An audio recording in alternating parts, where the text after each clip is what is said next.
going on? This is Bro Rogan, the host with the most, and we're here at the Why Not Podcast, live from the Why Not Studio. Don't forget to like, comment, and subscribe, and follow us at _Why Not Pod on Instagram and all social media sites. Now, if you're interested in being the guest, go ahead and DM us at _Why Not Pod, and if we have the time and when it makes sense, we'll get you in as a guest. Now, you're asking why I'm here today. It's a little bit different. You see the mics are missing. There's no guest. I don't have my headphones on. That's because we are here for the season 3 wrap-up. Let's go! Now, season 3 went by a little fast, man. I didn't even know we were at this point until I came in today, and I was told by the producers we're at the wrap. Okay, now, if you've been following season 3, the guests were getting a little bigger than season 2 and season 1 from when we first started, and like the comments are getting live. People are starting to recognize us in the streets. So like all we're doing is building, and I appreciate all the love and support. Now, we started off season 3 with a bang. One of my OGs, someone who I looked up to here in Los Angeles since I was a kid. He was a guy like being in LA back in the late 80s. You used to see him riding around, and everyone knew who he was. And our first guest of the season was none other than the legend, Freeway Rick Ross. Let's go. He asked me, I want to know, how long have you had a beard? And that was a question my guy asked me, and this, I'm not trying to be funny, but it's like that's like the staple. Like if you had a trademark, I think it would be a silhouette of a face with a beard. Yeah, they do. And I told him I've never seen you without one. I don't like wearing it without. You know, when it first started growing, I was in high school, probably like 18. Okay. And I didn't want it at first. You could help it. You know, if you cut it off, it started bumping up. Right. You know, I don't want the bumps. So. I was one of those dudes too. When I was in, I had a mustache before everybody, man. I was hot at first. I'm like, God damn, all the homies, but then the bros started saying they liked it, and I was like, hey, you know, we like whatever the bitches like. Ain't no question. Hey. Now, we followed that episode up with, when I say family, like I mean family. Like these are guys who I've known. These aren't guys who I just seen in traffic. These are guys who I used to be in traffic with. You know, I watched them grow. I watched them become legends in the streets to legends on record. They were part of the whole start of Nipsey Hussle, rest in peace. And I was there throughout the whole thing, and I had to have my guys come in and represent. This is the Crack Babies. Shout out to Cuzzy and Baby Wee Dog. Let's go.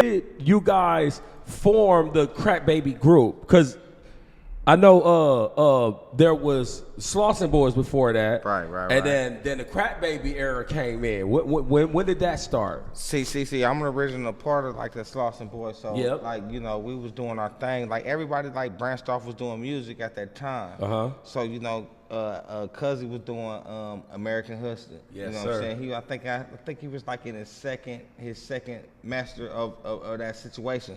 So we was like, you know, we was bumping heads and we was doing music. We was collaborating on a lot of shit on American Hustler. So he was like, bro, like, what if we do this?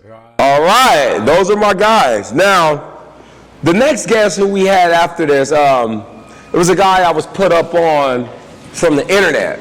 My guys were like, hey, there's a guy who you gotta interview. And I had already seen his interview on No Jumper because, you know, I still watch that show. And he had a spat with one of the hosts, and he was calling him toe licker. So, like the businessman he is, he came up with his own. It said, make toes sucking great again. And the guy I speak of is Big Church. Let's go, Church.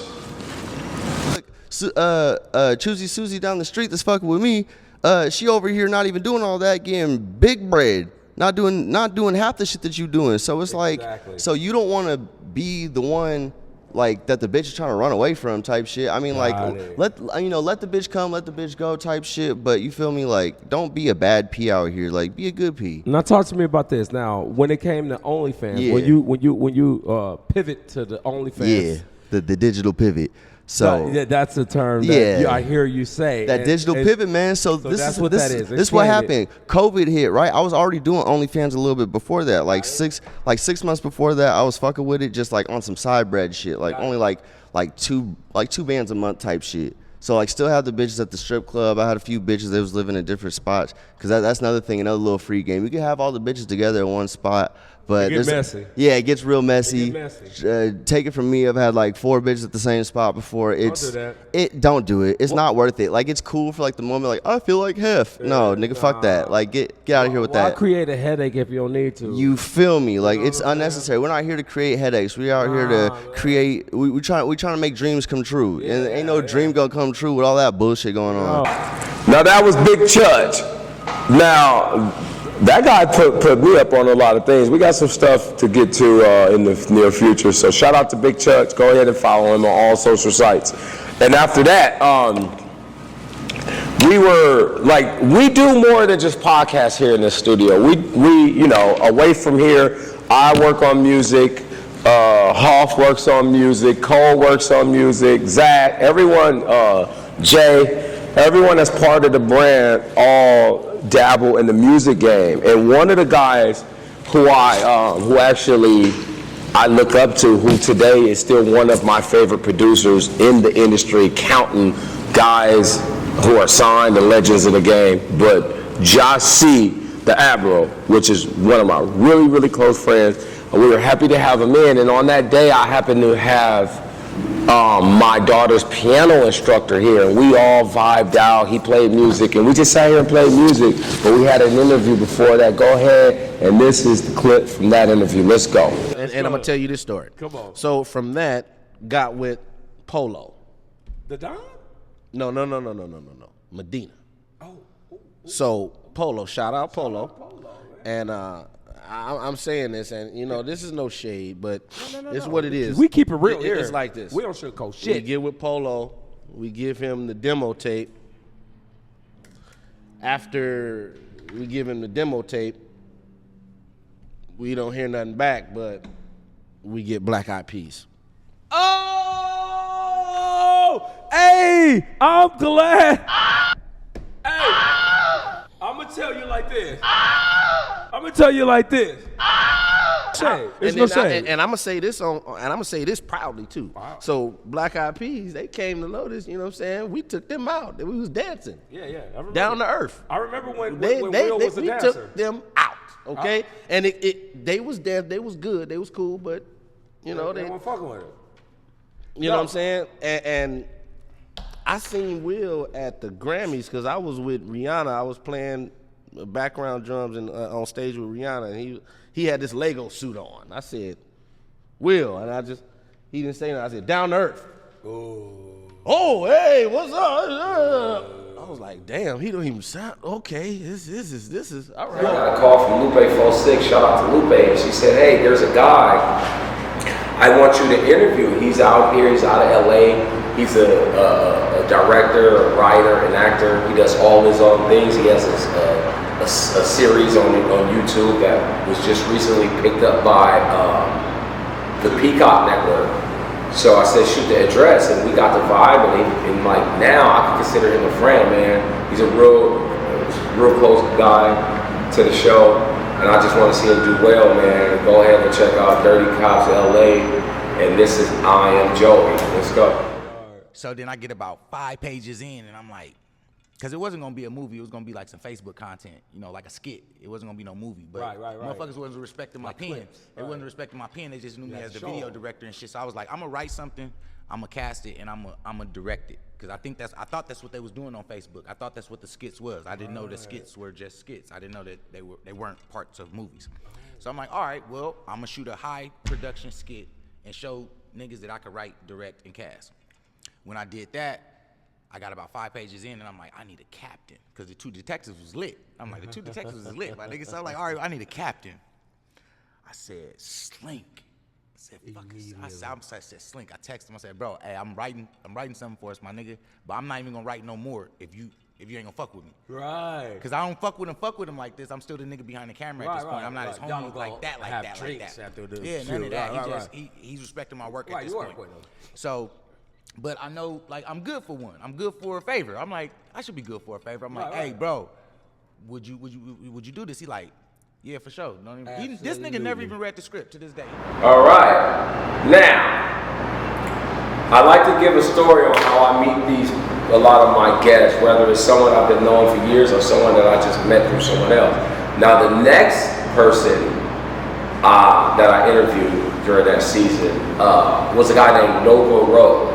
I met him through a parent at my daughter's school, which is so random. I ran into him at a bar, and he was like, yo, I'm sitting here with my artist. I was like, artist? And he told me that he has an artist, and I was like, hey, maybe we should link up. And this, we exchanged numbers. Next thing you know, he was sitting here, and he had a great story of a white kid from the East Coast with a crazy story. If you haven't checked that episode out, go ahead and check it out. This is the Nova Rose interview on the Why Not podcast. Let's go.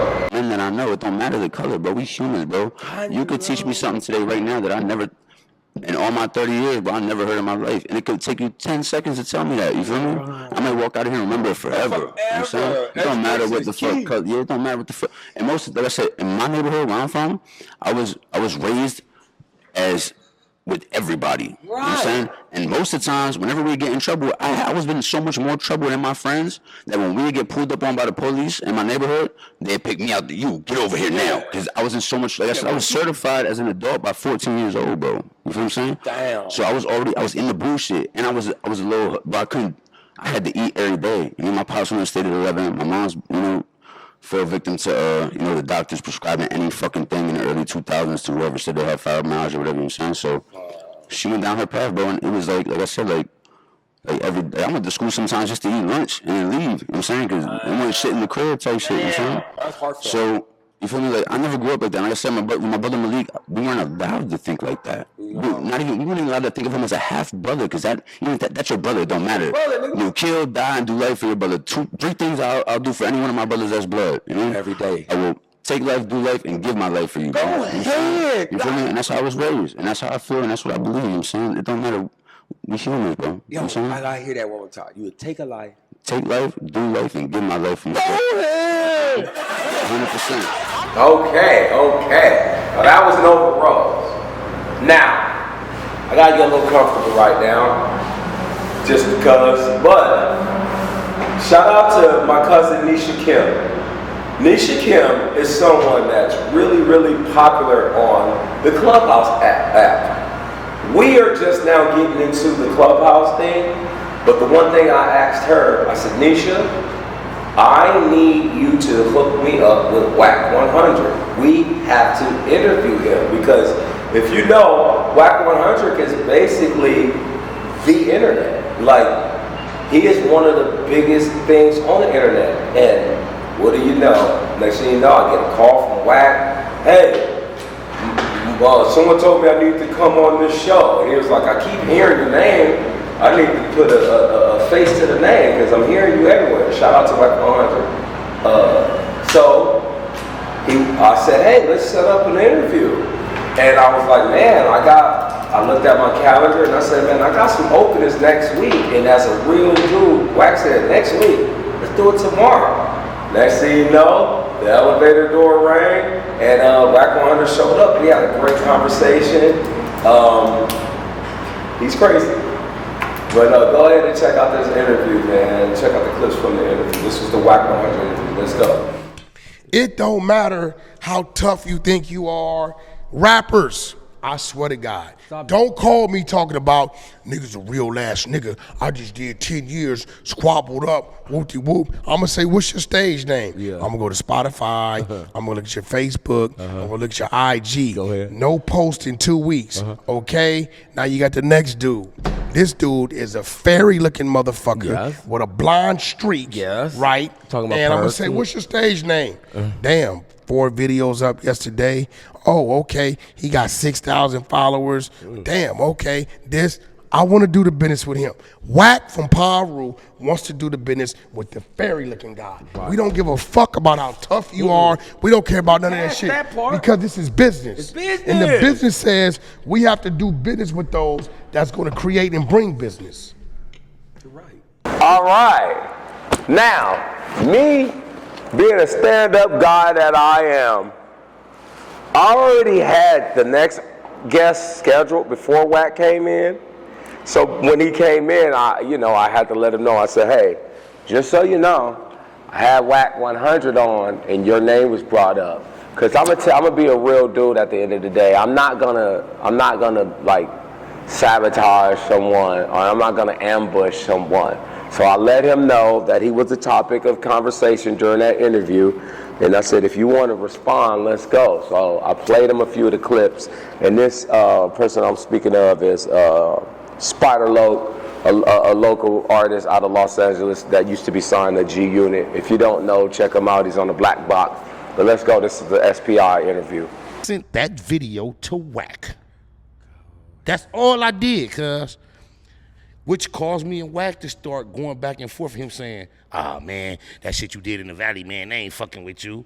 I'm saying, man, them niggas squash everything else. Why they can't squash that? Right. Laugh emojis. I'm trolling. Right. So we have a conversation about why they would not consider dealing with me. He also told me, shout out to Baby and Slim and Terrence Gangster Williams, my nigga BC from my Paru. We all been politicking. Right. And I told Baby and Slim recently via internet, we was not trying to harm y'all. Y'all know we was on with Lil Wayne and all that day. But anyway, I said it. Just for the people that don't know what you're talking about, well, there was a situation back in the day where you guys surrounded the vehicles that occupied Baby and Slim. It was two SUVs driven by white men, professionals, luxury type situation, and one occupied Baby, one occupied Slim. Me and my entourage went to meet them, anticipating to have a conversation with Lil Wayne, who had been dropped off at a venue. And we encountered the two SUVs leaving, not realizing they just had delivered Lil Wayne to this venue in this dead end. We thinking we got whoever we thought we was looking for in these SUVs. So we blocked them in this dead end and did that display, thinking Lil Wayne perhaps was hiding under the third row of the extended shit, not knowing he's right there. We could have went past them trucks. Thank the Lord. We didn't know to just go past the trucks and go in where he was, because we would have did some very irresponsible shit. Spider. It was not holding back in that interview. So there was a show we were invited to. It was the Crack Babies and a few other local LA guys. When I got there, I noticed someone who I've been knowing since he was a little dude. He always been in the streets. I used to see him on Slauson all the time, or on Vernon, or Crenshaw area, and he was doing his thing. Excuse me. This was the first time I had seen him perform. I was blown away, and he like, bro, like, I've been checking you out. We always love when people show support. So I was like, man, whatever I can do to help you, and vice versa. So he was like, let's get the interview in. And I said, say no more. And we got him in, and now I'm talking about Jay Outlaw. Shout out to my brody. And check this out, Jay Outlaw. Let's go. Crenshaw raised me as a declaration for the whole city. You feel me? Everybody at the Crenshaw community. You feel me? That's and what we do. You know what I'm saying? You know what I mean? They know what's up. They know what's up, man. You feel me? But just to put on for the city itself. So I had to do the Crenshaw Raise Me. You feel me? It's produced by my cousin 89th and his boy. You feel me? YC. So it was just, I did the shit 7 years ago. I did it 7 years ago, but I didn't put it out because I broke my legs. A lot of different things transpired. You feel me? I broke both of my legs. I got hit by a car and I broke my right femur, right knee, left ankle. You feel me? I had to recover for like a year. You feel me? I took off music for a year. That's why I said I've been doing professional music for like 13 years. You feel me? But it was 3 years of taking off because of you got to get right. Trial and tribulations on certain things. You feel me? So I had the shit already, And I did the video, you feel me, a year prior to where it released. Got it. Because of the videographer held the shit. Got like, there was a it. lot of discrepancies. Now it's making sense. Because that when I first did that record alone, the city, nigga, everybody was like, it's your time. Oh, yeah, we all. So I got the video, I got everything done. You feel me? And you know, shit, I got the video done when it was cracking out here. Everybody was up. Everybody was up. Everybody was ready. Yeah.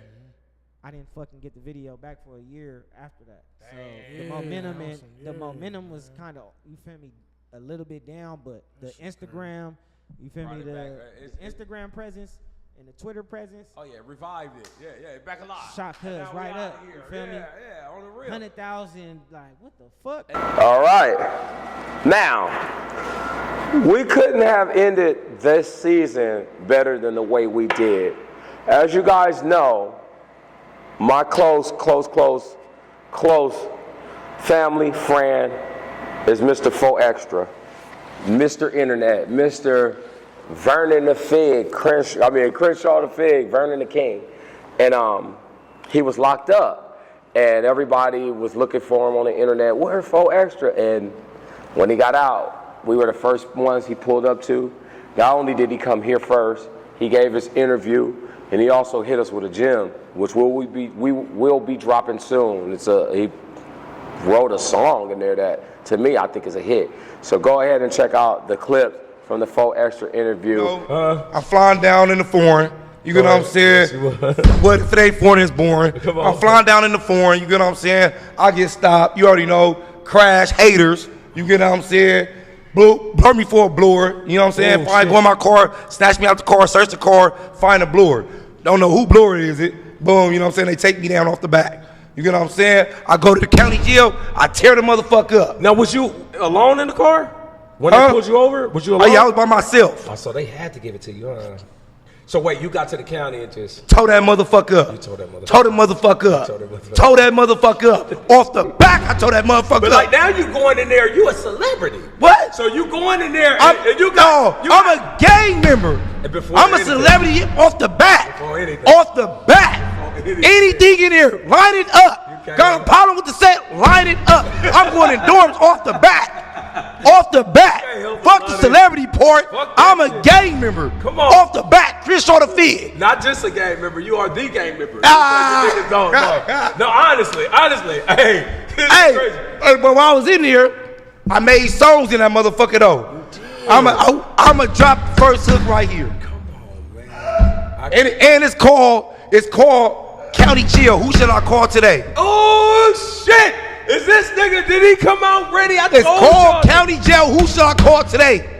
Man, and all the brothers locked down. I know y'all gonna feel that. You know my nigga. I know every real nigga in jail. You get what I'm saying? They gonna feel Because one thing, every real nigga. Shout out to all the real ones. Shout out to all the lokes in here. Shout out to all the active Damus in here. You know what I'm saying? And shout out to all the active Southsiders in here. You know what I'm saying? When they hear this, they understand what I'm talking about. You talking about county jail? Who should I call today? You get what I'm saying? And when we get into county jail, you get what I'm saying? So I made this song. Who should we call? Always wake up in the morning, early in the morning, 4, 5 in the morning, bust down, work out, and gangbang. So you get what I'm saying? I made this song right here just for this. You get what I'm saying? It's how the hook go, and I'm gonna drop it right here on this motherfucking show right here. You know what I'm saying? It's called Who Should I Call Today? You know what I'm saying? Should I call my new bitch, my main bitch, my side bitch, my old bitch, my new bitch, my main bitch, my side bitch, my old bitch, my new bitch, my main bitch, my side bitch, my old bitch. I wake up in the county like, who I'ma call today? My new bitch, my main bitch, my side bitch, my old bitch.